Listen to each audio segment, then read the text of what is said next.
The power of visualization. See it, believe it, achieve it. Close your eyes. Not to escape the world, but to see it as it could be. Because the truth is that everything you can hold in your hands began first in the mind of someone who refused to let go of their vision. Steel empires, global movements, technological revolutions, every towering skyscraper that defies gravity, once lived as a faint flicker in the soul of a dreamer. What the world called unrealistic, they called inevitable. And so I ask you now, what do you see when you close your eyes? Not what the world handed you, not the limits you were taught. What do you see when the noise dies down and your soul speaks? Because that is where your life begins. Not in the circumstances, not in the conditions, but in the clarity of a vision so vivid it burns into your reality like sunlight through glass. Visualization is not fantasy. It's not wishful thinking. It's the discipline of belief in motion. It's the blueprint of champions, the language of every soul who ever changed the course of history. Walt Disney stood in swampland and saw a kingdom. Edison saw light in the dark. Lincoln saw united people through the blood of civil war. They weren't hallucinating. They were seeing with a deeper eye. And you have that same power. But here's the tragedy. Most people never use it. They don't see their future. They rehearse their past. They replay failures. They imagine rejection. They visualize worst-case scenarios and call it realism. But the subconscious doesn't know the difference between reality and imagination. It simply obeys. So, when you see defeat, you train for it. You become the architect of your own limitation. But when you see greatness, vividly, consistently, with purpose and emotion, you summon forces far beyond your conscious comprehension. You activate a force called definiteness of purpose, the power of a mind made up, the moment when a wish becomes a will. And will, backed by vision, is an unstoppable force. Think about it. The Wright brothers had no funding, no credentials, no applause, but they had vision. They saw flight while the world mocked the sky. They obsessed, they bled, they failed forward, and they saw it again, again, and again, until wings took shape and gravity bowed its head. This is not about positive thinking. This is about mental blueprints. Visualization is how we instruct the universe. You do not get what you want. You get what you are prepared to receive, and preparation begins in the mind. You see, the mind is a garden. Whatever you plant grows. Doubt, it'll flourish. Vision, it'll expand. But the soil doesn't care what you plant, it just grows it. That's the terrifying beauty of thought. So be careful what you imagine, because your imagination is your construction site. And here's where the shift happens. You must not only see the outcome, you must live it, walk in it, talk in it, think as if it's already done. Because the subconscious does not follow commands. It follows patterns. The more often you visualize your success with emotion, detail, and faith, the more your nervous system calibrates to act accordingly. Athletes do it, Navy SEALs do it. World-class performers do it. They rehearse every detail of their victory before they step onto the battlefield. Because the body follows the mind, not the other way around. If you wake up and only see the problems, guess what multiplies? Problems. But if you rise and see your goals, feel your progress, taste your future like it's already here, you tap into a deeper source. Energy surges, doubt dissolves, your actions sharpen, you start aligning with your destiny, not your fears. And now let's talk about belief. Because visualization without belief is a painting without color. Belief gives your vision substance. And belief, like vision, is a choice. Henry Ford said, whether you think you can or you think you can't, you're right. That wasn't clever wordplay. It was law, the law of self-concept. You will never outperform your belief about who you are. So here's the test. Can you see yourself there? Before the world puts you there? Can you speak as the person you're becoming, act as the person you dream to be, and believe it even when your bank account, your circumstances, your history scream the opposite?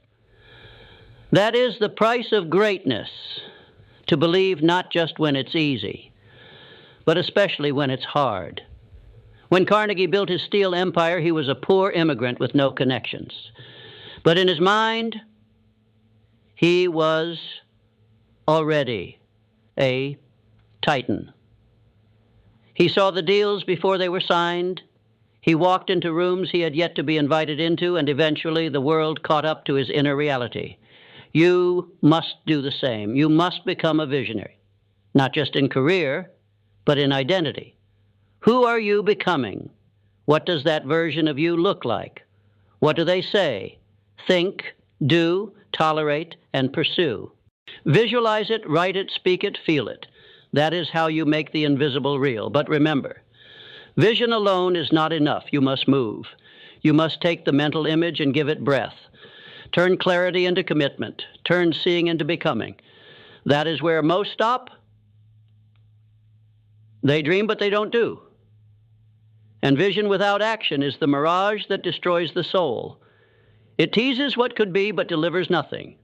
But when vision and action collide, the world bends, and it starts with clarity. You cannot build what you haven't defined. Vague goals produce vague results.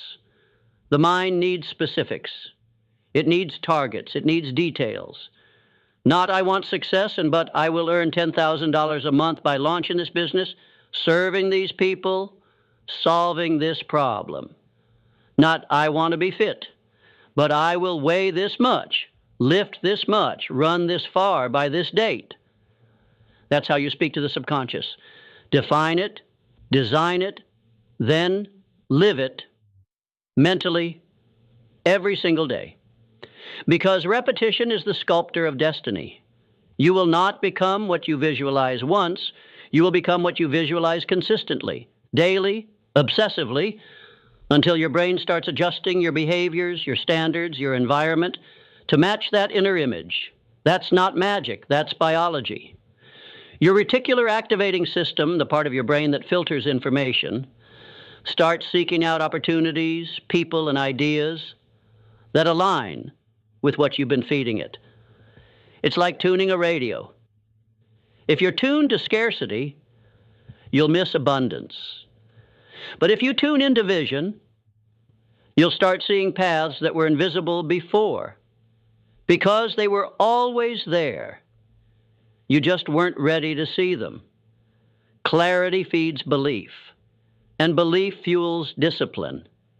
Because once you see it clearly enough and believe it deeply enough, the work stops feeling optional. It becomes sacred. Discipline is not about punishment.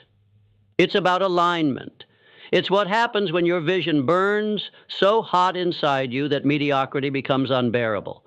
When you've rehearsed the feeling of victory so vividly, so often, that any action not moving you toward it feels like betrayal.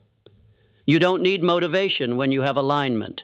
You need only to remember what you saw in silence, in solitude, in those private moments where your future called to you. That's why most people never follow through. They don't forget how to act. They forget what they saw.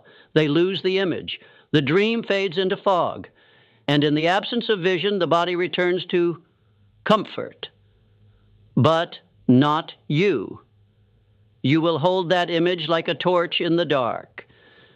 You will revisit it when the world tells you to quit. You will see it in the morning before you rise. You will taste it at night before you sleep. You will protect that vision from doubt like a lion guarding its cubs, because that vision is your life waiting to be claimed. Discipline isn't about grinding blindly. It's about moving deliberately. Every rep, every step, every conversation becomes a brick in the structure you've already seen. That's why it matters. That's why every early morning, every rejection, every sacrifice is worth it. Because you've already been there, see, in your mind. You've seen the outcome. You're just aligning your body to match what your spirit already knows. and from discipline comes momentum. See, the first actions are the hardest, not because they're difficult, but because they defy your current identity. You're shifting who you are, and identity resists change. The ego clings to the familiar, but the moment you take that first bold step, something begins to shift. You send a message, not to the world, but to yourself. You say, "This is who I am now." And the world listens, not immediately, not all at once, but the universe rewards those who live in integrity with their vision, not those who wish, not those who talk, but those who embody the future they've seen. That's why action must be paired with emotional intensity. Visualization without feeling is hollow. But when you inject emotion into your mental rehearsal, you engage the whole nervous system. You create real memory, and real memory leads to real results. This is why gratitude is a force multiplier. Gratitude is more than polite reflection. It is fuel. When you feel deep gratitude for a future outcome, before it happens, you are signaling belief on the highest level. You're saying, "I trust this so fully that I'm already thankful." That's the energy that bends reality. Einstein once said there are only two ways to live, as if nothing is a miracle, or as if everything is. Choose the second. Because when you are grateful in advance, you are not begging for your dream. You are preparing for it. You are declaring its arrival. And here's the paradox. Gratitude brings hunger. Not the kind of hunger that comes from lack, but the kind that comes from love. Love for the vision, love for the journey, love for what you're becoming. That kind of hunger is insatiable. It wakes you up early, it keeps you up late, it makes discomfort irrelevant. And that hunger, that inner fire, leads to resilience, because no matter how vivid your vision, life will test you.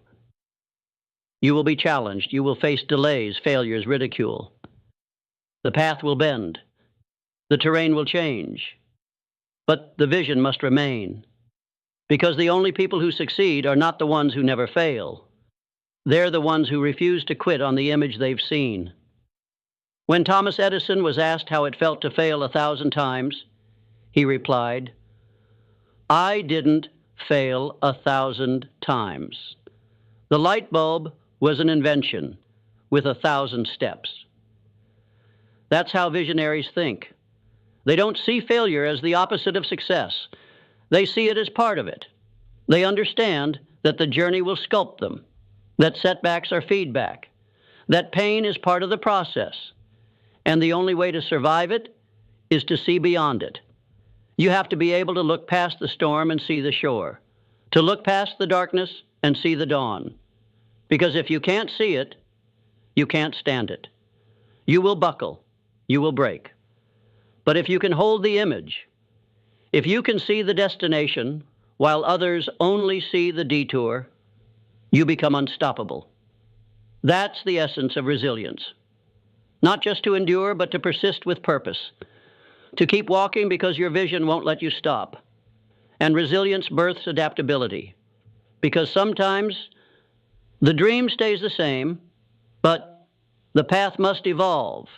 And if you're too attached to how it's supposed to happen, you'll miss why it must. Flexibility is not weakness, it's wisdom. The river doesn't stop when it meets a rock, and it flows around it. So must you. Your vision is not a fixed GPS route. It's a destination.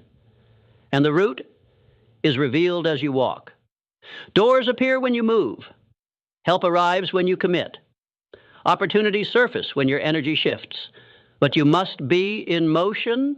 You must be teachable, willing to learn, willing to adjust, willing to grow, because who you are now cannot handle what your future requires.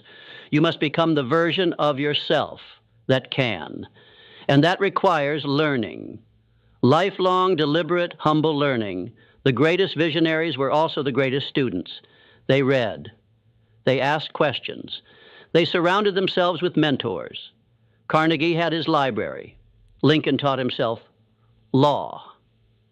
Decades have been spent interviewing giants to uncover the laws of success. They didn't rely on talent, they relied on growth, and growth requires humility. To admit what you don't know, to seek answers, to ask better questions, to study the craft of becoming. You cannot visualize a grand future and remain ignorant in the present. The mind must be fed. Your skills must be sharpened. Your perspective must expand. Because as your vision grows, so must your capacity. You do not attract what you want. You attract what you are prepared for. And preparation is the ultimate act of faith. It says, I'm not just hoping, I'm ready. And when the student is ready, the teacher appears in the form of people, experiences, challenges, and opportunities that shape you for the very future you saw. But no matter how vivid the vision, no matter how disciplined the mind, there is one more ingredient that separates the dreamers from the doers: courage. Because the moment you begin to walk toward your vision, resistance will rise, not just from the world, but from within. Fear will whisper, what if you fail?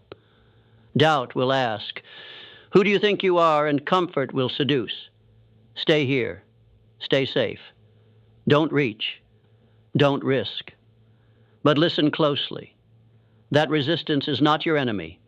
It's a signal that you're moving in the right direction. You are nearing the edge of your current self and pressing into the next. And only the courageous cross that line. Courage is not the absence of fear. It is the decision that something else matters more. That your vision, the one you've seen, felt, lived in your heart, is worth the discomfort, worth the risk, worth the climb. Every visionary you admire had to make that decision. Martin Luther King Jr. saw a world of equality. He visualized it, preached it, moved in it. Long before it existed, he lived inside it. And that vision gave him the courage to walk through fire, because he believed in what was yet unseen. And that's your call too, to act not from what is, but from what could be. To stop letting the external dictate the internal. To stop letting statistics, opinions, history, or limitations write your story. You hold the pen. You own the narrative. And the story you write in your mind becomes the life you live in the world. But only if you believe it long enough to see it through.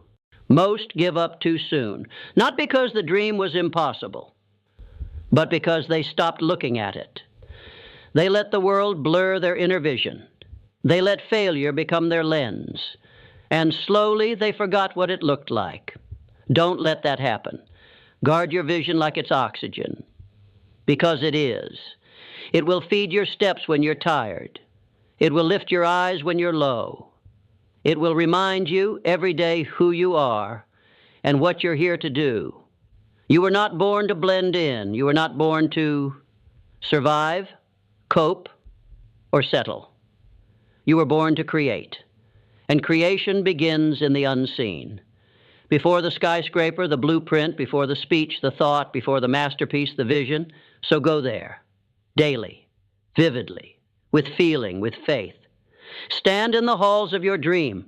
Walk the floor. Touch the walls. Hear the echoes of your own greatness reflected back to you. Make it real before it is. And then return to this world and build it, brick by brick, breath by breath. Act as if it were already yours. Speak as if it has already come to pass. And when doubt knocks, show it the door. It cannot survive in a mind saturated with vision, because here's the secret. The world doesn't respond to what's real. It responds to what's believed.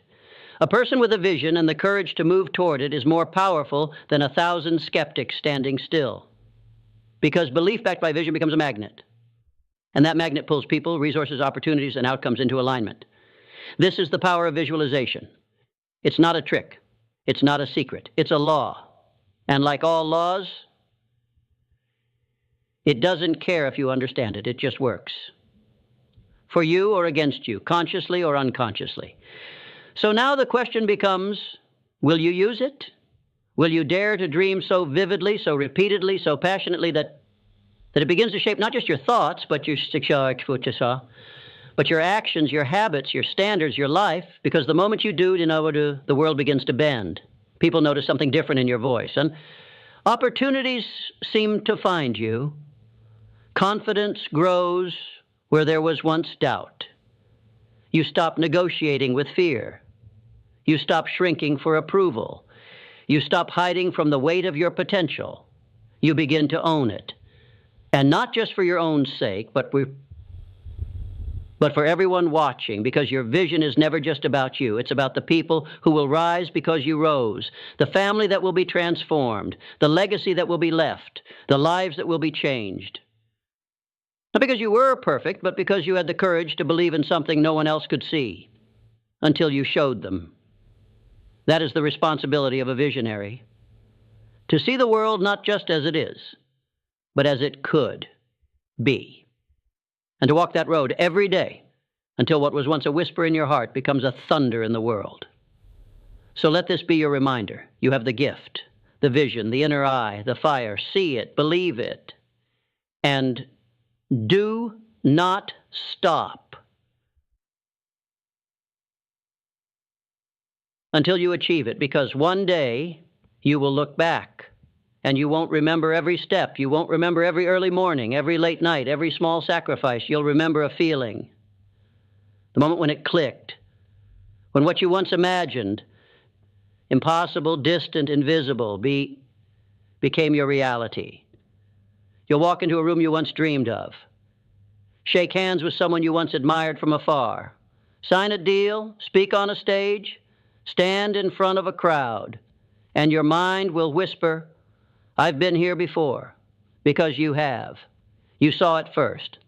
Before anyone else believed, you believed. Before it made sense, you saw it clearly. Before it showed up on a schedule or a check or a screen, it lived inside you. And no one could take it, no one could see it, no one could validate it until you brought it to life. That is the mark of greatness. To carry a vision so powerful that it withstands rejection, delays, embarrassment, failure, and still lives. To keep walking, even when the road is dark, because the light inside you is brighter than the one outside. To act with conviction in a world addicted to doubt. To rise without applause. To persist without praise. To hold fast when others fold. Because vision is not given to the strongest, the richest, or the loudest. It's given to the willing. Those who choose to listen, to imagine, to believe again and again until their inner world forces the outer world to respond. That's what Edison did, what Disney did, what Carnegie and Ford and Lincoln did. They lived inside their dream until it became inescapable. They walked through doubt, through failure, through bankruptcy, through betrayal. And they still saw the vision. You can do the same. Right now, you have that same spark, that same ability, that same mental canvas on which anything can be painted. But you must decide to stop consuming the lives of others and start creating your own.